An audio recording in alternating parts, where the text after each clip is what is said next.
small setting or a big setting, I don't study for the opportunity to teach a group. I share with you what God has taught me from my own personal study of His Word.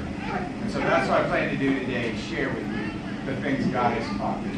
Atari ikintu ushaka kugira ngo witonde ukimenye neza.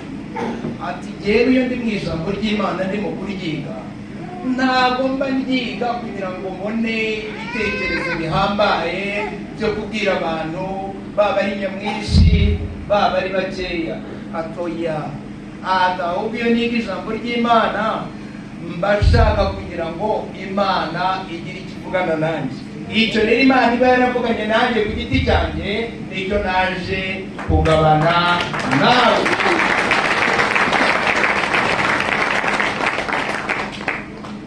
When we were here a year and a half ago, I shared a passage about 1 Samuel chapter 9 and half of chapter 10. And so I would like to review that quickly, and then we will move on through the rest of chapter 10. Nagabanye namwe ijambo ryari muri Samweli wa mbere igice cya 9 ndetse n'igice cya 10. Ati noneho rero ndashaka kugira ngo mbabwire muri make ingingo nyamukuru twizemo noneho nkomereza.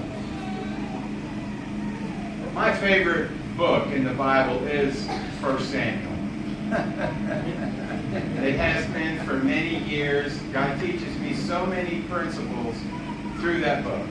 Ati nagira ngo mbabwire nubwo Bibiliya ari nziza yose, atari ko igitabo cy'Imana kuri gihe kiruta ibindi byose ni igitabo cya Samweli wa mbere, kuko Imana yigishirizamo ibintu byinshi byiza. I always tell people, I said, everything you need to know about the Bible, you can find it in 1 Samuel. Ati buri gihe abantu ndababwira ngo ntihanukire, ati buri kintu cyose washaka kumenya muri Bibiliya, ikintu cyose uzagisanga muri Samweli. One of the things I like about God's Word, and especially 1 Samuel, is that it's completely about just regular people like us. Ikintu kimwe nkundira icyo gitabo, ati nuko kiba kivuga ku bantu basanzwe nkawe nanjye. There are people who are more recognized than other people in there, but mostly it's about just regular people, just everyday working people. Rero ndabizana abantu bakomeye bake cyane muri icyo gitabo, atari ko abantu nyamwinshi muri iki gitabo cya Samweli wa mbere, ni abantu b'abaturage, ni abantu basanzwe nkawe nanjye, ibiri muri rubanda rugufi. People like me and people like you. Rubanda rugufi nkawe nanjye. In chapter 8 of 1 Samuel,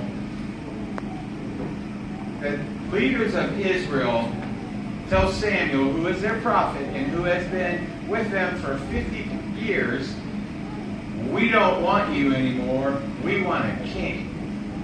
Muri icyo gice cy'umunani cya Samweli wa mbere, Abisirayeli baragiye bahangara Samweli. Samweli wari umaranye nabo imyaka 50 abayobora neza, baramubwira bihanukiriye bati rwose ntabwo tugiye gushaka twumvikane, turashaka kumera nk'ayandi mahanga, turashaka umwami abari udutegeka tugende. And this bothers Samuel. He's hurt. And he goes to God and tells him, and God says, they're not rejecting you, they're rejecting me. Ibyo bintu ngo byababaje Samweli cyane, kuko Uwiteka ari wowe uyobora ubwoko bwa Isirayeli. Aragenda atakira Uwiteka ati ibintu n'iki. Uwiteka aramubwira ati ntabwo ari wowe banze, ntabwo ari wowe bashyize uruhande, bashyize inyuma nk'ikote, ati ni jyewe banze, ntabwo ari wowe. And so God tells Samuel, warn them of all the things that will happen with a king. You go tell them. And Samuel goes and tells them, and they say, no, give us a king. We want to be like all the other nations with a king to watch over us. Nuko Imana ibwira Samweli iti baburire bamenye ibyo bikururiye, ibyo umwami azabakorera. Ariko ngo bashinga ijosi baravuga bati ibyo ntidushaka kubyumva, twebwe turashaka umwami duse n'aya mahanga yandi yose atuzengurutse natwe turashaka. Well, chapter 9 tells us about an important man who has his donkeys have gone missing. And he tells his son Saul, go take one of the servants, just pick one, and go find the donkeys. Nuko rero hari umugabo utoroshye, umugabo ukomeye, se wa Sawuli abwira Sawuli ati rero indogobe zanjye zahababye zazimiye, ndashaka ko ugenda ugashaka umwe mu bagaragu bawe, umwe noneho mugende mushakishe indogobe zanjye uzigarure. And they search for 3 days. They go everywhere, and they can't find the donkeys. And Saul says, well, we better go home. Dad's going to be worried about us. And his servant says, no, wait. There's a prophet in this town, and everything he says comes true. Nuko noneho bamara iminsi 3 bashakisha izo ndogobe ashweda. Sawuli rero aravuga ati umugabo papa afite ikibazo, yibwira ko hari ikintu kibi cyatugezeho. Kubw'ibyo rero reka tumanike amaboko dusubire iwacu dutahe. Nuko noneho umugaragu wa Sawuli nyine, umugaragu wa se, aramubwira ati ariko ahangaha muri uyu mujyi hari umuhanuzi, ntabwo twataha, reka tujye kumubaza kuko ibyo avuga byose birasohora. Saul says, we can't go and ask for his help. We don't have any money. We don't have any bread. We don't have anything to give him. And the servant says, I have some money. We can use my money. And Saul said, that's a good idea. Let's go. Nuko Sawuli aravuga ati rero wa mugaragu wanjye we, wa mugaragu wacu we, ibyo ntabwo bishoboka, kubera ko ntabwo twagenda imbokoboko kuri uriya muhanuzi w'Imana ngo tugende gutyo gusa. Ati nta kintu twazanye, twaje imbokoboko. Umugaragu aravuga ati amafaranga yo mfite yose araduhagije, jewe ndatanga amafaranga yanjye, reka tugende tugisha inama uriya muhanuzi. Now the day before this happens, God tells Samuel the prophet, tomorrow I'm going to send a man to you, and he's going to be the ruler over my people. Ariko buraye buri buke kugira ngo nyine Sawuli ajye kubaza Samweli.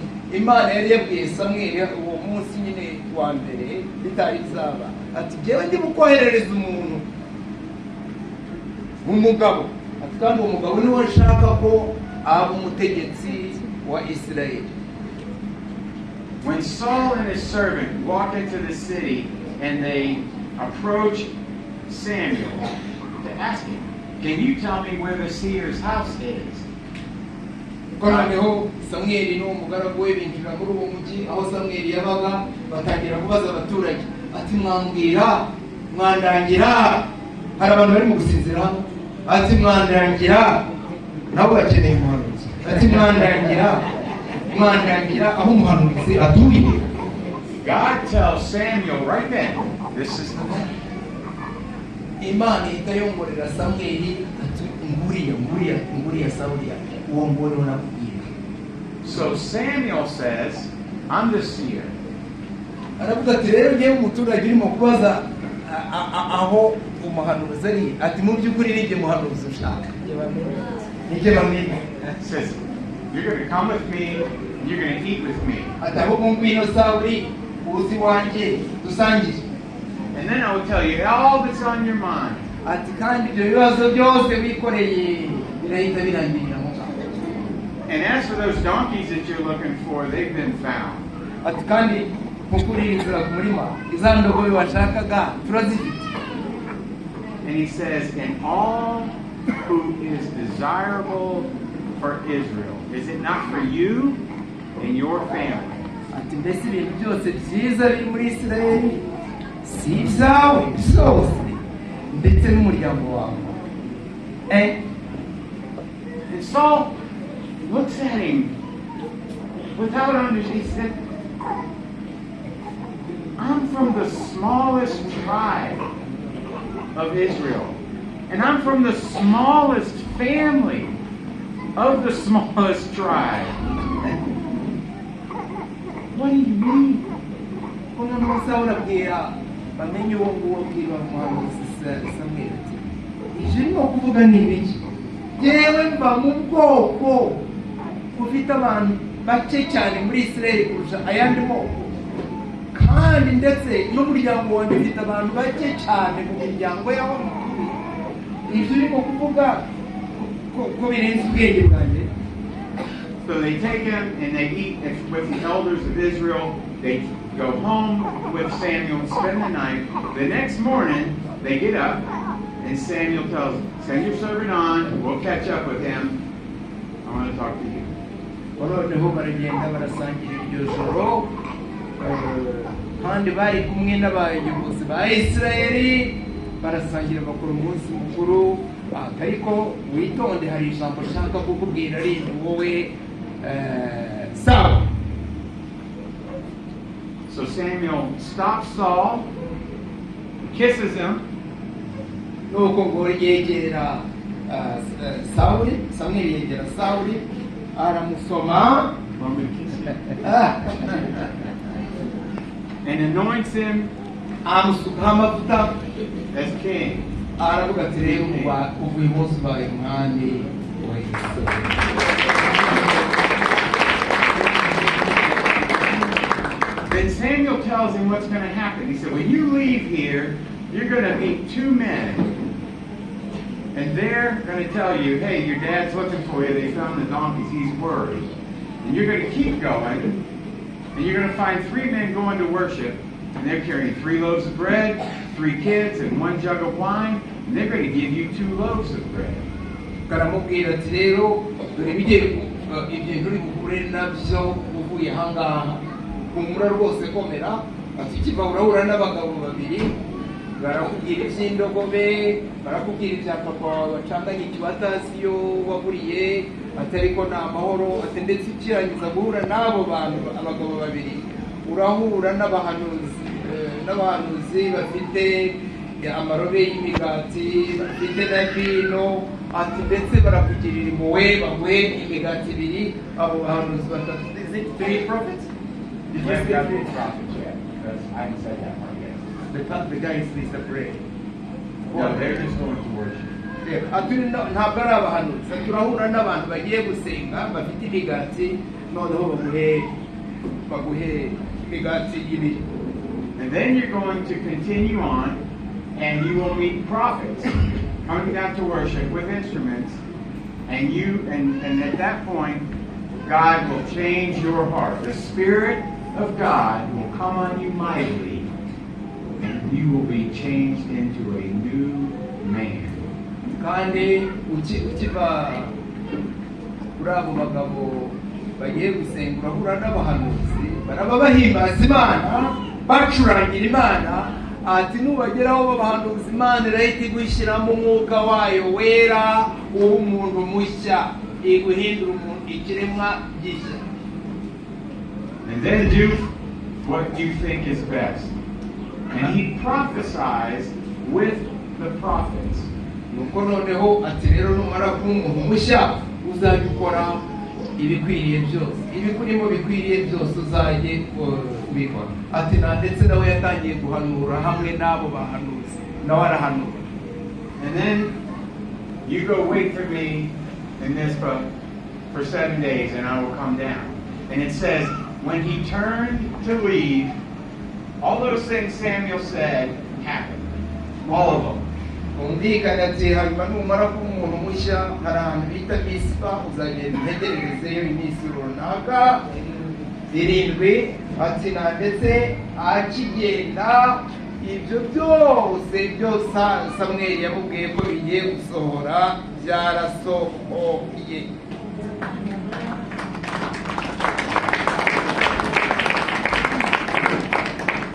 Now let me tell you the things that I see going on in this passage. Ati reka mbabwire ingingo nyamukuru rero mube maso dushinguzemo amasomo y'Imana muri ibi bintu tuganira. Now we've just heard what the text said. Twumvise icyo cyanditswe ndakibabwiye. Now I'm going to share with you what we can all understand because of what the text said. rero noneho ibi ni byo twahana ng'impamba tugiye gukura muri iki cyanditswe kubera iki cyanditswe cyigisha. God knows who you are. Icyane Imana izi uwo uri we. God knows what He's going to do in your life. Imana irabizi ijana ku ijana ikizakora mu bugingo bwawe. Even if you don't. Wowe ushobora kuba utabizi, wowe ushobora kuba wihebye ushaka wenda no kwiyahura, ariko twumvikana Imana yo izi ikizakora mu bugingo bwawe. God knows who your family is. Imana izi aho ukomoka. And He's going to choose you and use you anyway. Ibyo rero Imana nawe izagutoranya, izi umuryango wawe, ukoreshe uko wakwitegereza uko ari ko kose, ukoreshe. Mbega inkuru nziza. God knows who you're going to meet. God knows who you're going to meet. Ati twumvikane rero, Imana si wowe izi gusa, ahubwo izi n'abo uzahura nabo ejo bundi muri iki. God knows what they have to tell you that you need to hear. Imana niyo yateguye abantu uzahura nabo, kandi si ibyo yababwiye kuzakubwira bizagusubizamo intege. God knows what they have that they are going to share with you. Imana izi ibyo yateguye bazagufashisha, bazasangira nawe bakagufasha. God will change your heart and turn you into a different person. Imana nawe izaguhindura ikiremwa gishya, umuntu mushya. Kuki ibyo bitakunejeje? And He does change us. Kandi Imana mu by'ukuri iraguhindura. Now let me tell you what else I've learned, how I applied this. We listened to the text. We've observed the things we can understand that the text didn't say. Now we're going to see how do we apply this to our life. Rero twumvise ijambo ry'Imana uko ryanditse, kandi hari n'amasomo dushishojemo. Ntabwo ayo masomo nkubwiye yanditse muri Bibiliya, ariko tuyashinguje tuyasaruye muri icyo cyanditswe. Noneho rero ubu ngubu ngiye kukwereka uko ibi bintu, aya masomo tuyashyira mu bikorwa mu buzima bwacu. God has plans for you and me. Am I actively seeking to know what God wants to do with me? How He wants to use me?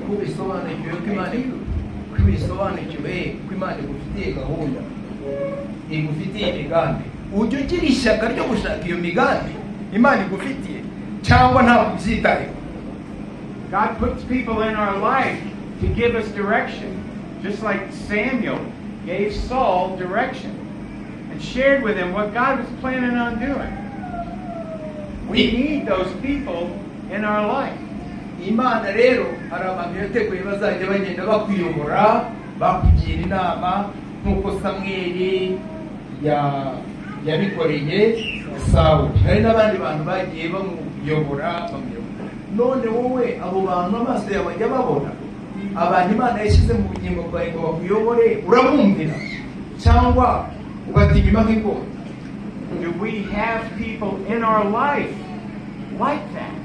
Help us and give us direction toward God's purpose for us. Hari abantu bogira mu bugingo bwawe, hari abantu ujya usengera wowe ngo bakuyobore inzira nziza, niyo bakuyoboye ubyitaho cyangwa uragenda nk'imbaho. Are they there and we didn't know they were there because we weren't paying attention?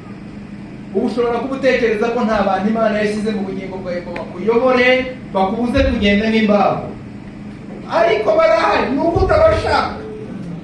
We don't notice because we're too busy doing the things of life, searching for things that aren't really that important. Ntabwo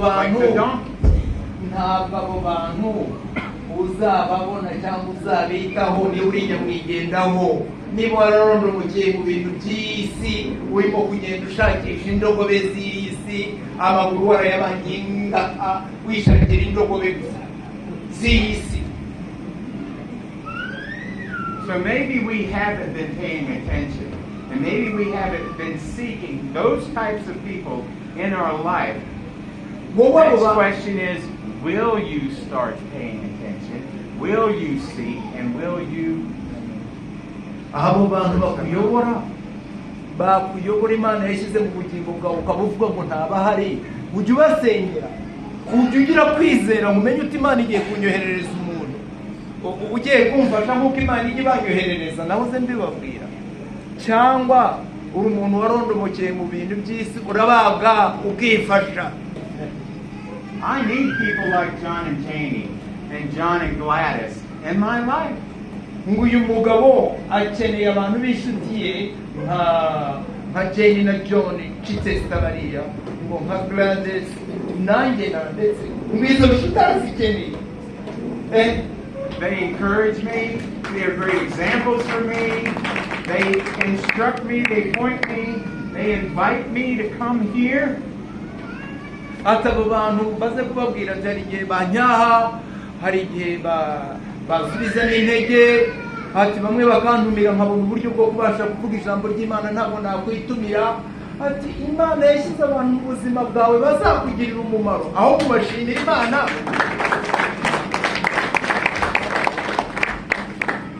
The question is, will we see this? Will we seek this? And will we be part of God's plan for us? Or will we refuse and turn our back on the things God wants to do in our life? none rero abo bantu Imana yashyize mu buzima bwawe bameze nkanje, ibyo muhagarariyeho nize n'abandi Imana yashyize mu buzima bwawe, uzabatega amatwi, uzabashimira Imana, uzasenga ngo Imana ibakwereke, cyangwa uzagira ngo ukoreze mituru ubatere umugongo ugende uzoberere mu byo warondomokeye. Imana igufashe igutabara. Now this is the next thing that I see that is so important, because we tend to look at things through our human understanding. We put some people way up here, important, better than us maybe, and we put other people here, and we put other people down here and completely dismiss them. Rero ikibazo cy'umwana w'umuntu, abantu bakunda kureba bakomeye bakabaramya bakumva ko aribo babagize, ni ikibazo. Abandi noneho bakabashyira hasi bakavuga we ni umuplanto, we ni umukozi muhira, nta nubwo nshaka kumwumva, uyu mihigo ndamumenyereye, ibyo avuga ndabizi, hari ibindi bishya ndagomba kujya mu buvumo niho ndi gusanga ibintu bishya. Uzabona ibyo uzahurira nabyo aho ngaho muri ayo mashyaka. So let me ask you the next question. So the people in this passage, in this text, are Saul, Saul's servant, the prophet, the leaders of Israel, then the two men who had the information, the three men going to worship, and the prophets. Those are all the people in this passage. Which one of them do you think is the most important one in this passage? Utega amatwi ikibazo Scott ariko kubaza. Ngo muri iki cyanditswe twumvise Sawuli, twumvise umuhungu nako twumvise se wa Sawuli, twumvise umuhungu we Sawuli, twumvise n'umuja we n'umugaragu we, kandi twumvise n'umuhanuzi Samweli, twumvise n'abantu batatu bigenderaga bagiye guhimbaza Imana we yahuye nabo, twumvise n'abahanuzi, twumvise n'abayobozi cyangwa se abategetsi ba Isirayeli. Ikibazo kiravuga rero umaniko umusubizi aravuga ngo muri abo umuntu uteye ubwoba cyane w'umunyacyubahiro wigira akamaro kurusha abandi muri abo bose ninde? Mutavugira icyarimwe wingira akamaro kurusha abandi. Well, don't answer yet. Mwemuretse gusubiza. Listen in. before you answer, everybody has that person or persons in their mind. Now I want you to think about who is the least important person. No, I'm sorry. No, scratch that. If you understand English, scratch that. Now consider this. Who do you think you would be if you were in this text? Atari ikindi kibazo utari wansubiza kiriya kibazo cya mbere. Murebe hano. Abayibura muri hano. Aravuga ati muri abo bantu bose twavuze twashyize ku ilisiti, we wakwifuza kuba nde muri aho ngaho? Ninde wifuza wumva ugezweho cyane kurusha abandi muri uko avuga uyu niwe nifuza kuba we? Everybody know who they think they are in this text? Warangije kumenya ushaka kuba we kuri iyi lisiti twavuze? Okay, now let one of those two sisters answer. Who do they think the most important one is? Reka dutangirane nawe ngahaguruka wihagikiriye utubwire uwo wumva ugezweho cyane ingirakamaro muri abo bantu bose uwari. So she says Samuel is the most important. Okay, that's the lady behind her. Hanyuma wowe?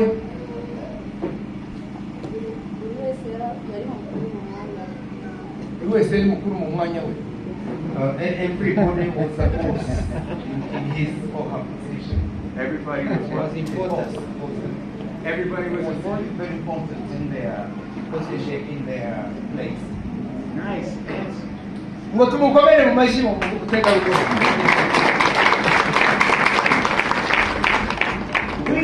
We tend to think immediately that Samuel is the most important one, but he's not.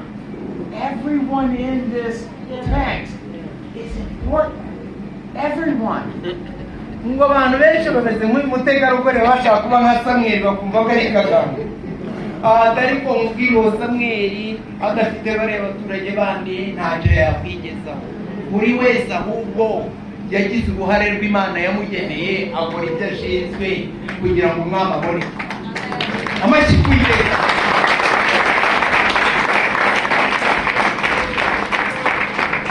So everywhere you are, every person you are in this text, in this passage, you are important. Ndikanere wowe abantu bashobora kuba bagusuzugura ariko Imana ntigusuzugura. Uri w'agaciro gakomeye ku Mana kuko ntawe wakora ibyawe Imana yagutegetse. Ntabwo Samweli yabikora.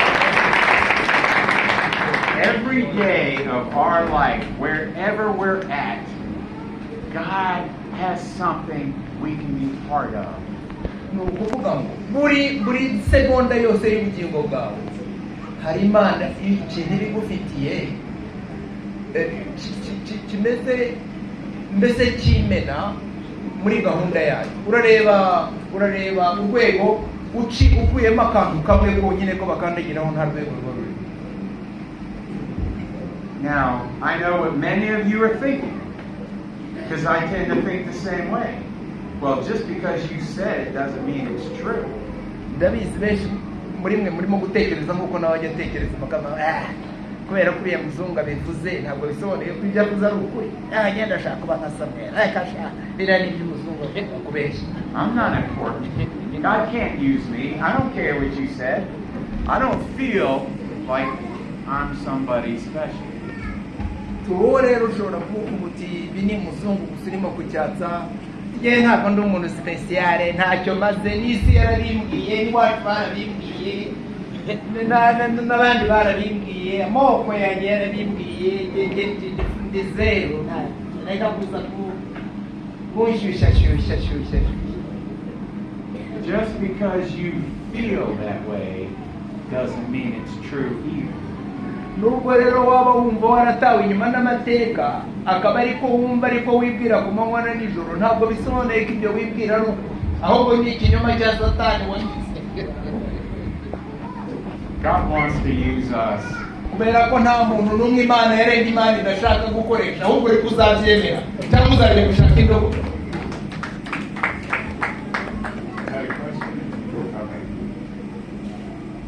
All right, let me give you an example of what God did in my life. Well, before I tell you that, do you know who I picture myself as in this passage? Ngo mbese murashaka kumubaza nawe uwo yigereranya nawe muri aba bantu bose babwiye muri iki cyanditswe? The unnamed servant. Rero we kenshi na kenshi Scott yitwara nk'uriya mugaragu wa Sawuli ugayitse cyane ku buryo batigeze banatubwira n'izina rye. Uwo ni Uy'Umukozi. Mbega amashyi.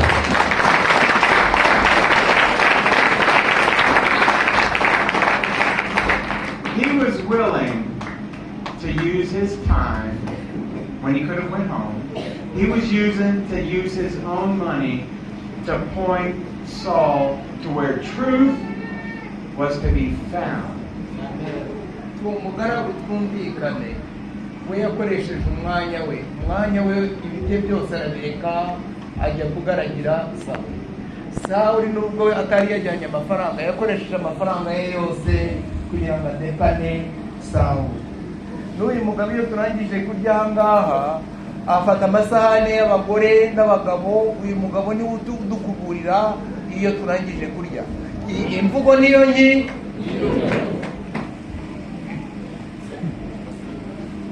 That's all his part was, be faithful to his boss and to point him and lead him and help him. Point him to truth, because he knew where truth was. Do you know where truth is? Do you know where it's to be found? Can you just point somebody that direction and help them? Uyu mugaragu mwumva ibyo uyu mugaragu muri maso ati uyu mugaragu yabaye umwizerwa kuri shebuja, ashaka kugaragira shebuja ari umwizerwa nta manyanga.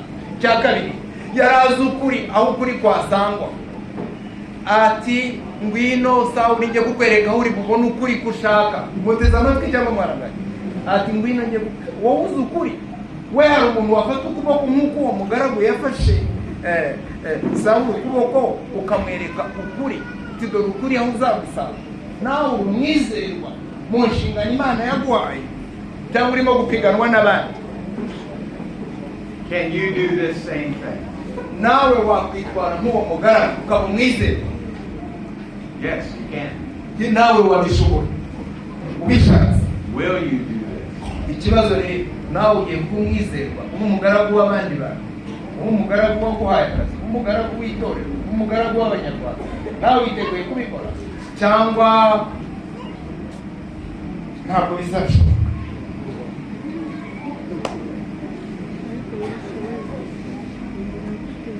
What is that? I'm talking about just being distracted by the noise of this world. And I'd like to share with you something that happened to me not long after I left last time, a year and a half ago. Ati rero reka mbabwire ibyambayeho nkiva aha ngaha umwaka n'igice gishize igihe nari naje kubasura hano. Now at home, I'm a builder. That's what we do. My family, we build things, we fix things, and we have properties that we rent, homes we rent. That's what we do. Rero umuryango we nabubatsi bubaka amazu y'amazu yasenyutse barayasana.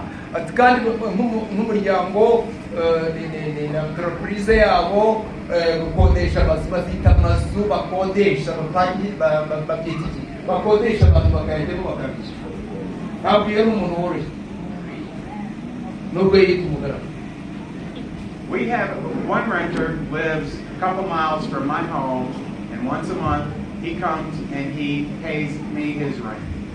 Rero amwe mu mazu ye bakodesha bapangisha harimo nk'ibirometero 2 kuva iwe kugera aho ngaho buri kwezi. Rero uwo mupangayi we araza akamwishyura. He used to pay my father, but I took over that portion a couple years ago.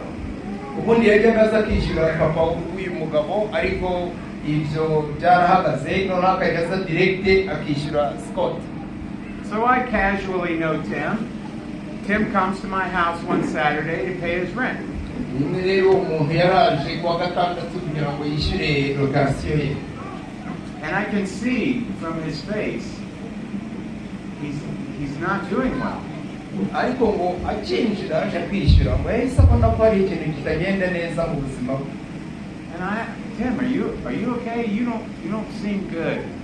nuko noneho abwira uwo murokateri we cyangwa se uwo mupangayi we ati ko ndeba utishimye hari ikibazo ufite.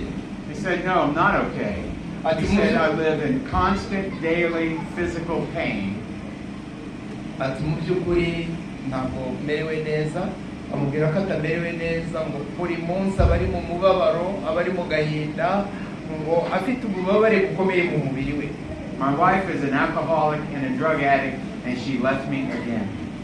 Nuko aravuga ngo umugore we yishwe n'urumogi, yishwe n'ibiyobyabwenge, yishwe n'inzoga, ngo nanone yongeye aramuta, yongeye arahukana arigendera musigaho wenyine. And the church that I was attending treated me badly and kicked me out. Umugore we yamuretse rero urusengero rwe rwahise ruvuga ngo tuvira aha ntabwo ukiri umumambure wacu, umugore wawe niba agusize umuntu mubi nawe genda ntabwo ukiri umumambure wacu. Biragoye.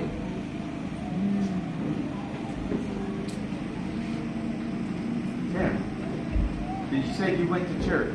Yes. Umuntu yitwa Timu, ati mbese Timu, ati ujya no mu rusengero mbega ujya mu rusengero.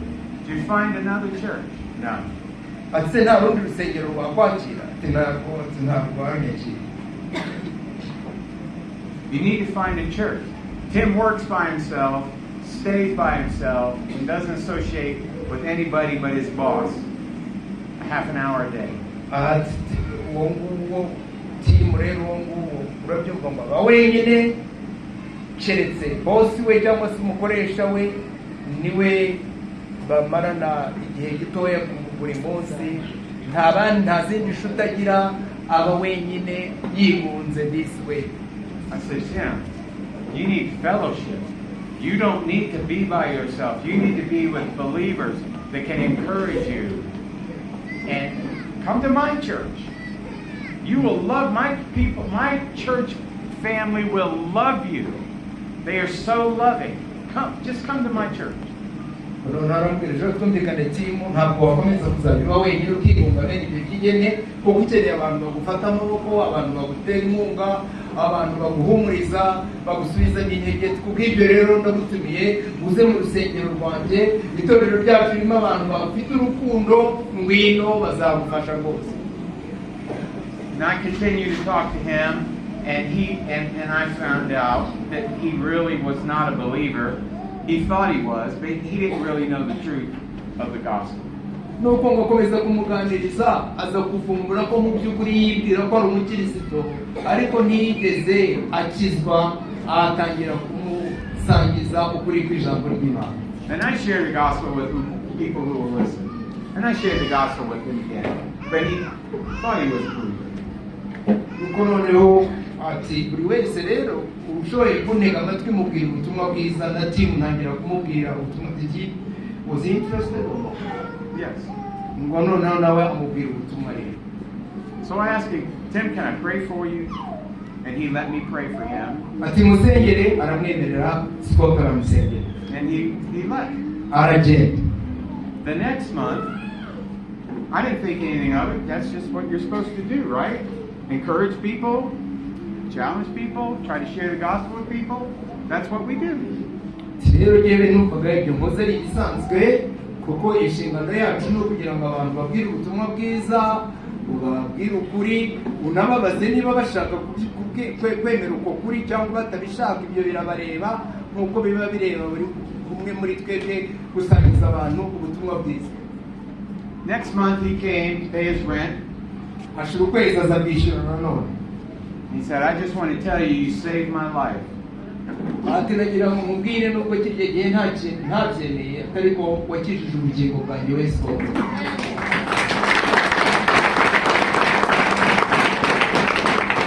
Now in the U.S. that's a casual statement that can mean a lot of different things. Ngo iwabo rero muri Amerika ngo ibyo ngibyo bishobora kuvuga ibintu bitandukanye, kuko ibyo rero ushaka gusobanukirwa neza birimo kugenda imbere. I said, oh yeah, how's that, Tim? Ati isobanurira neza ati. Said when I came here last month, my intention was pay my rent, go home, and kill myself. ati we ntiwari ubizi ariko ukwezi gushize nje kwishyura ubukode nagombaga kukwishyura narangiza nkagenda imuhira nkimanika. I was shocked. Ngo Scott byaramutangaje. He said, you encouraged me, you invited me to your church, and he came, he started coming, and saved my life. Ati we wansubije intege ariko ko murangaye ati we Scott wansubije intege urantumira ngo nze mu rusengero rwawe ati ntangira kujya nza n'inyonyomvye nkinjira mu rusengero rwawe ati nguko uko nahinduye ibintu byo kwimanika.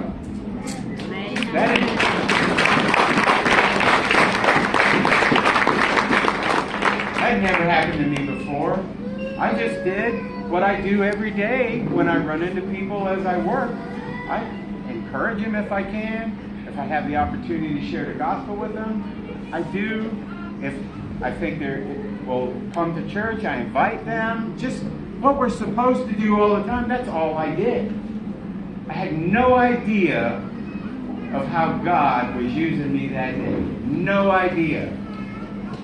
Ati je nakoraga ibyo nsanzwe nkora iyo ndi mu kazi kanjye ko kubaka nkabona okaziyo yo kuvugana n'umuntu mubwira ubutumwa bwiza nkamuhumuriza ati ndetse nashoze neza nkamubwira ngo uzaze no mu rusengero iwacu ati nibyo ni ibintu bisanzwe atari ko reka mbabwira ikintu kimena ati nganiriza uwo mugabo nakoraga ibyo twese dushinzwe gukora ati ntabwo nari mbizi ko Imana yankoresheje bene icyo kigene gutuma umuntu atagenda ngo yiyahure. Now, I'm not special. I am not special. I'm just doing the things that God has for me to do. The same as you. God wants to use you to do the same thing every day, wherever you're at. Share the gospel with people when you can. Love on people. Show them compassion and empathy and care. That's all I was doing. That's all. And you can do the same thing. Mumenye rero Scott arimo kubabwira ngo ntabwo ari umuntu special, ngo ntabwo ari umuntu udasanzwe, ngo we yakoraga ibyo buri mukristo wese ashinzwe gukora, guhura n'abantu ukabagirira impuhwe ukabahumuriza ukababwira ko Yesu abakunda yabapfiriye ati ukanababwira ngo uzajye uza mu nanjye nabyuze mbwira abantu ngo batumire abantu mu rusengero uyu munsi iyo babikoze sindetse nuko ati nibyo ngibyo dushinzwe ati nawe kandi ushobora kubikora nta kintu gihambaye yakoze wowe utakora. Now we could stop right there and that would be enough encouragement and enough challenge for today. Dushobora no ubutumwa kubuhagarikira ahangaha kubera ko iyo ni intego nziza nguhaye yo kugira ngo utekerezeho kandi ushyire mu bikorwa. But there's more today. Atari ko reka nongereho kandi. So we need a reader to read chapter into 1 Samuel chapter 10. Ngaho dusomere rero igice cya 10 Samweli wa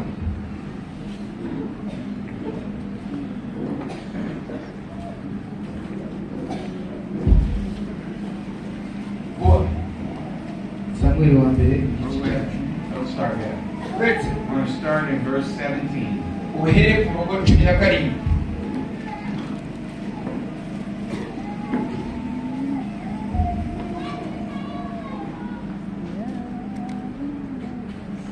Bukeye Samweli ahamagaza abantu abateraniriza i Misipa imbere y'Uwiteka abwira Abisirayeli atya ati uku niko Uwiteka Imana ya Isirayeli ivuze iti nakuye Isirayeli muri Egiputa mbakiza amaboko y'Abanyegiputa n'amaboko y'abami bose babarenganyaga ariko none mwanze Imana yanyu yabakizaga ubwayo mu byago byanyu byose n'imibabaro yanyu none murayibwira muti ahubwo utwimikire umwami nuko none mwiyerekane imbere y'Uwiteka imiryango n'ibihumbi byanyu uko biri. Nuko Samweli yigiza hafi imiryango ya Isirayeli yose, umuryango wa Benyamini uratorwa, yigiza hafi amazu y'umuryango wa Benyamini, inzu ya Matiri iratorwa, na Sawuli mwene Kishi aratorwa. Baramushaka arabura. Nuko bongera kubaza Uwiteka bati, mbese hari undi usigaye wo kuza hano? Uwiteka arabasubiza ati, nguriya aho yihishe mu bintu. Baragenda biruka baramuzana. Ahagaze muri abo, abasumba uko bangana, bamwe bamugera ku rutugu. Samweli aherako abwira abantu bose ati, mbese mubonye uwo Uwiteka yatoranije, ko ntawe uhwanye nawe mu bantu bose? Nuko abantu bose batera hejuru bati, umwami aragahoraho. Nuko Samweli aherako asobanurira abantu imihango y'ubwami, ayandika mu gitabo, ayishyingura imbere y'Uwiteka. Maze Samweli asezerera abantu bose, umuntu wese agiwe. Sawuli nawe agiwe i Gibeya, ajyana n'ingabo zimushagaye, izo Imana yakoze ku mutima. Ariko ab'ibigoryi bamwe baravuga bati, mbese uriya mugabo azadukiza ate? Baramusuzugura, banga no kumuha indabukirano, nawe arinumira. Amen.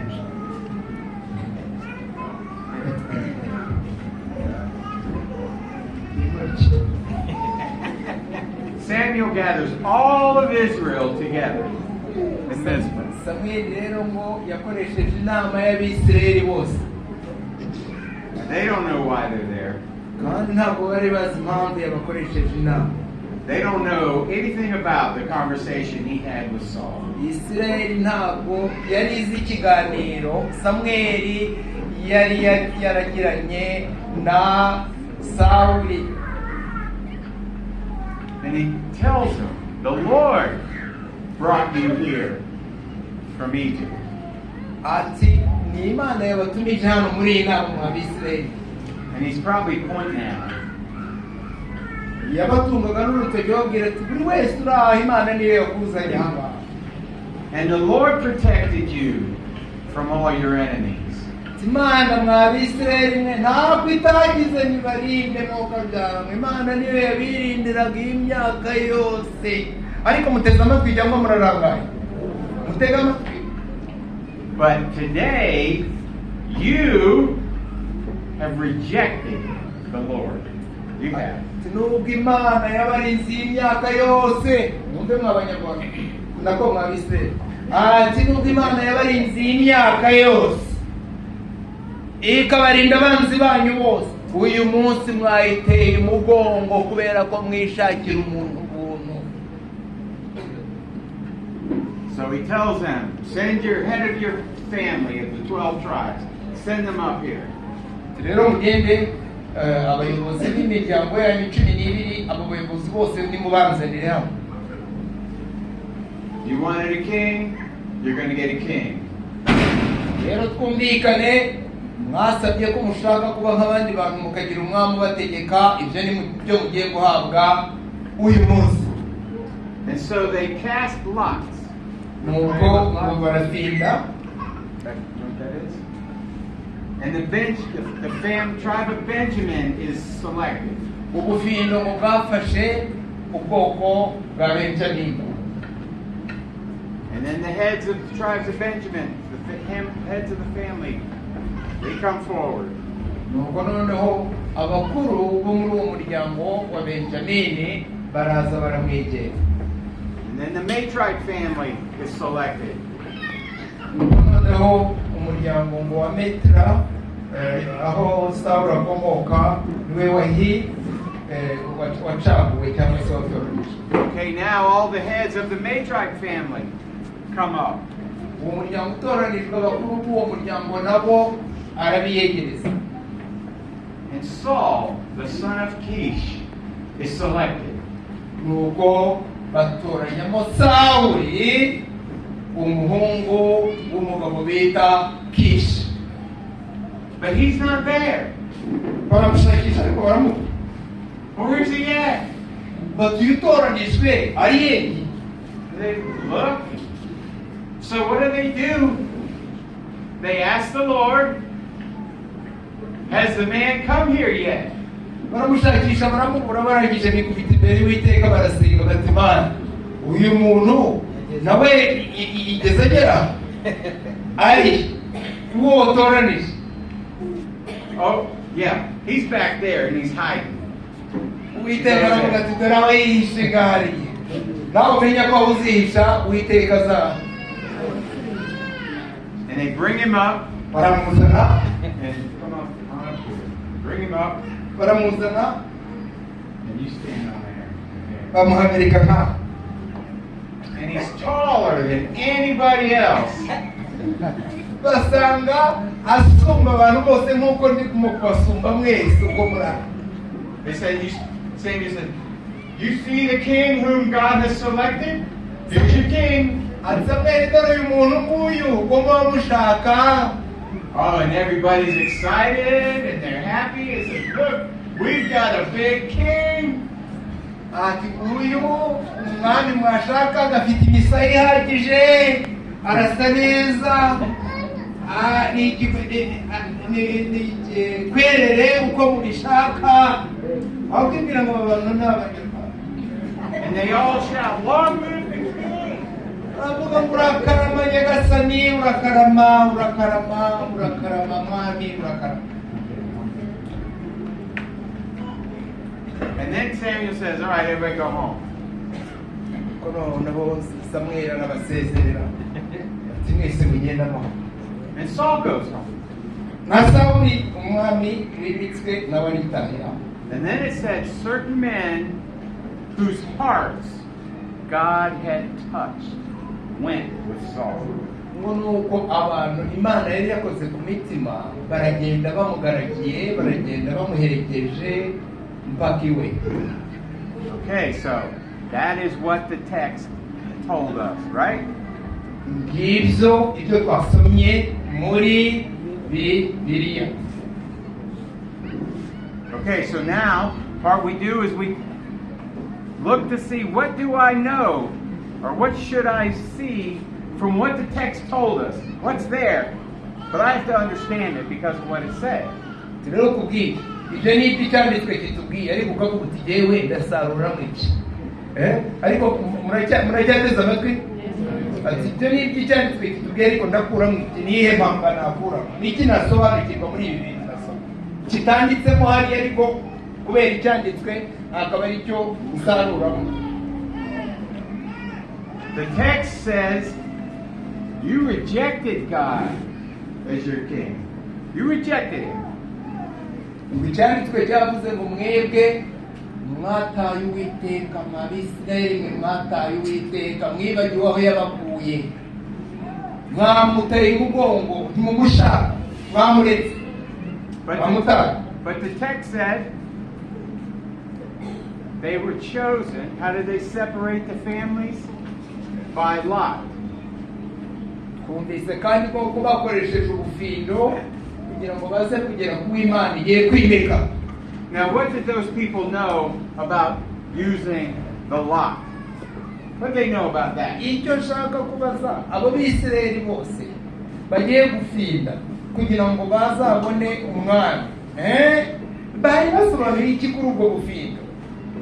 God's the one who directs that decision, not the men. Ntabwo Abisirayeli bo bazanye icyo gitekerezo. Twumvikane, Imana icyo gitekerezo cy'ubufindo niyo cyadukanye.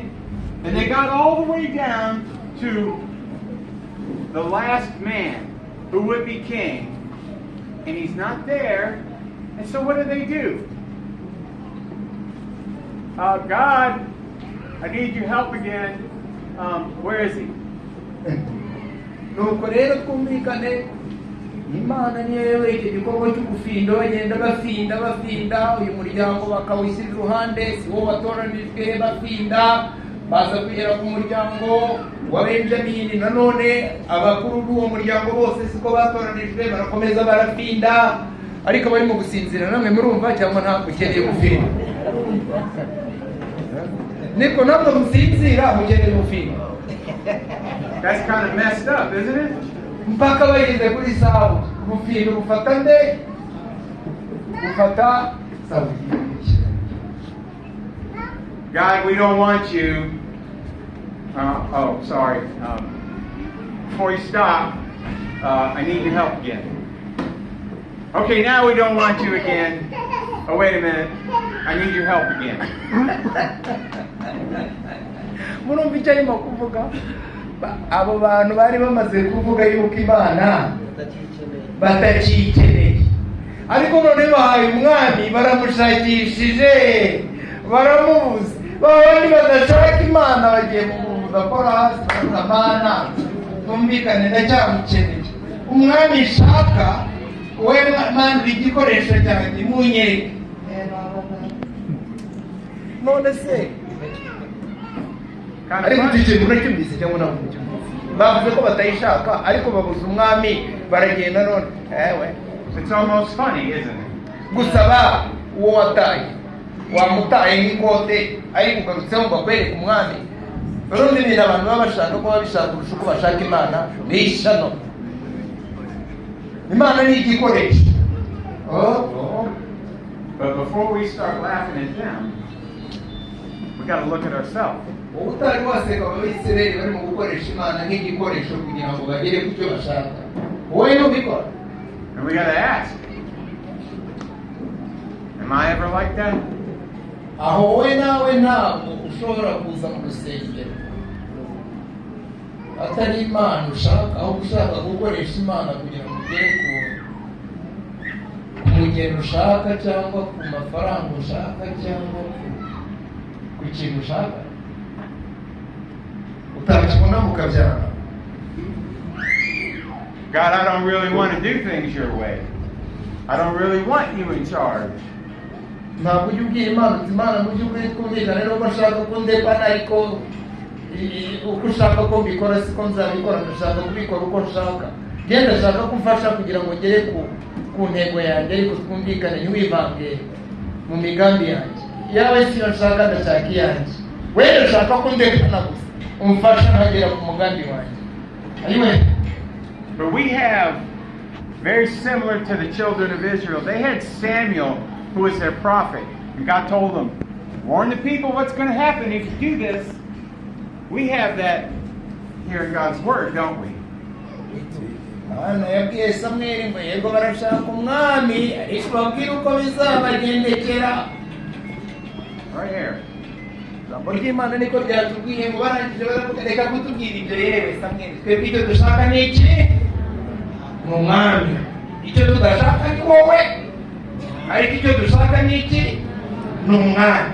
Wowe gusa dukorera ibyo dushaka. Turashaka wowe Mana ko dukorera ibyo dushaka, nta kintu nurangiza uve mu nzira. And He gives us people like John, Pastor John, to tell us and remind us and encourage us with God's truth and warnings. Mugiye bituma Imana ibaha umuntu nka Mihigo kugira ngo azageze imbere yanyu ababwire ukuri kw'Imana, ababurire ibyo mujyamo n'ibyo muba mudakwiriye kujyamo, kandi yuko nimubijyamo mutazabura kubona ingaruka zabyo.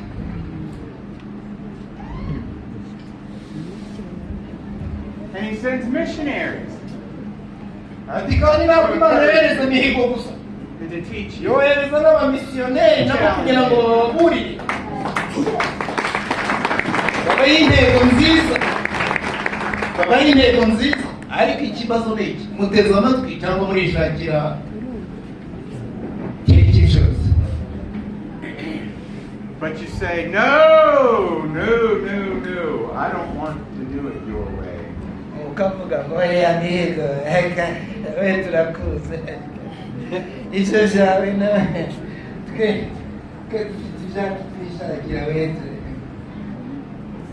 But then something happens.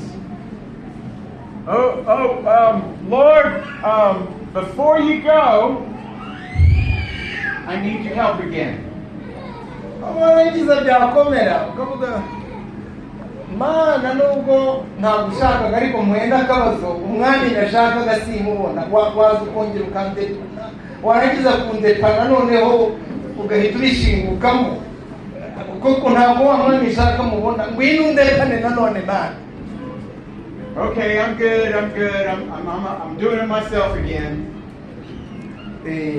Umwami noneho wamara kumubona nako wamara kubona icyo ashaka ukavuga uti rero twumvikane Mana ngeze ku ngingo kubw'ibyo rero Mana reka nirwarize. And then we make some more bad decisions. We need God's help again. Nubwo tukagenda tugahura n'ibindi shyano twarangiza tukavuga ngo mudusenge ngo none Mana fasha ongera umfashe Mana biragaragara ko ngigukeneye. Folks, that's us, isn't it? Natwe nuko tujya tubigenza Imana tubabarira. We let the donkeys, the cares of this world, distract us and kind of forget about what God wants to do with us and through us and for us. Twebwe tuba twishakira icyo twakuramo. Ndakuramo iki? Turishakira indogobe.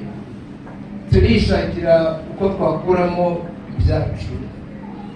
Ariko ntabwo tuba dushaka Imana n'ubushake bwayo. Imana itubabarira inshuti zanjye. But you know what? God uses people just like us with our problems. We forget about Him sometimes. But has God touched your heart? Are you one God's touched your heart? Has He changed you into another person? Has His Spirit filled you? I would say, I don't know all of you, but I would say many of you, yes. Yes. Ariko Imana ikoresha abantu basanzwe nkawe nanjye gufasha abandi. Ese wowe Imana yahinduye ubugingo bwawe? Ese urashaka guhinduka kuba umuntu mushya ugendana n'Imana? Ati benshi muri mwe simbazi, ati icyo nzi cy'ijana ku ijana ntabwo ari mwese. Ati ariko hari bamwe muri mwebwe mwabaye ikiremwa gishya kuko Imana yagufashe ku mutima. Ariko ndimo kukubaza wowe uri aha ngaha aya magambo agufashaho ku mutima, urumva ufite ishyaka n'inyota yo kuzura umwuka wera w'Imana ngo ube ikiremwa gishya ukunda Imana apana gukunda ibyiguha ukayikoresha nk'igikoresho. We have to remember, in spite of the children of Israel's actions, in spite of our actions and poor decisions sometimes, God is still there to help. He still cares. He still hears. And He still wants you to be part of His plan. Twumvikane b'Abisirayeli b'Abanyarwanda nubwo kenshi tujya tuba bamwigendaho tugakoresha Imana nk'igikoresho. Imana igira kwihangana gutera ubwoba, irakomeza kumva amasengesho yawe, irakomeza ikagutegera amaboko kugira ngo uze ujye mu migambi yayo aho kugenda nk'imbagwa nshuti yanjye.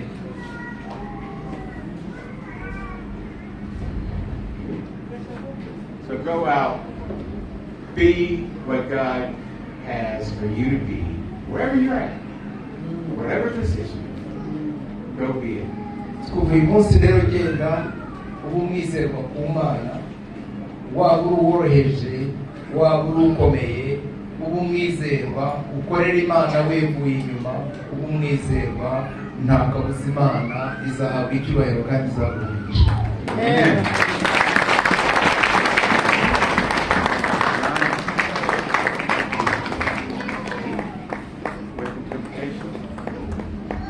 Father in heaven, we thank you for your word that you've given us. I praise you for how encouraging it is. And how real it is. How we can see ourselves in it. dufite byinshi twibonyemo muri iyo ndorerwamo y'ijambo ryawe. We see when we fail, we see how we have victory, and we see your mercy and your compassion. aho dutsindwa, aho dutsinda, ibyo ari byo byose turabona imbabazi zawe n'impuhwe zawe tugirira ku manywa na nijoro. I pray that we would remember that our mission every day is not to follow the donkeys, but to be part of your plan. ati ndagusaba Mana kugira ngo twe kurondomokera mu ndogobe z'iyi si gushaka ibishinda iby'iyi si bizashira, ahubwo ikiruta ibyo byose tujye twumva dushaka kuba igice kuri gahunda zawe ufitiye iyi si, tube igice. And Father, I pray that if we don't know where we fit in the plan, that you will show us, that you'll give us the desire to find out how you want to use us and where you want to use us. ndagusaba Mana kugira ngo duhe ishyaka ryo kugusenga, kugira ngo utwereke uko ushaka kudukoresha, utwereke uruhare rwacu Mana. aho tutaruzi tujye tugushaka, tuzakubona, tujye mu ruhare rwawe muri gahunda zawe z'iyi si, aho kurondomokera mu bishyira bizashira. Amen. Amen. Amashyi ku Uwiteka.